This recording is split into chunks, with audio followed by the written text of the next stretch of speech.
একটা মেয়ের সুন্দরতম দিনগুলো সম্পর্কে জানতে চাও, তাহলে সেই মেয়েটির লাল শাড়ি পরে অন্যের বাড়িতে যাওয়ার আগের দিন পর্যন্ত তার দিকে তাকাও।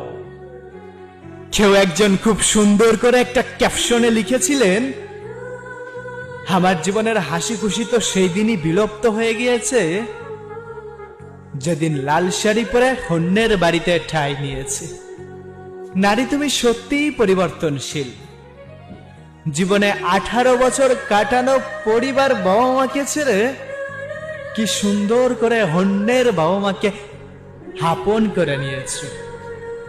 তবুও আপন হতে না পেরে কষ্টগুলা শুধু নিজের মধ্যেই রেখেছো।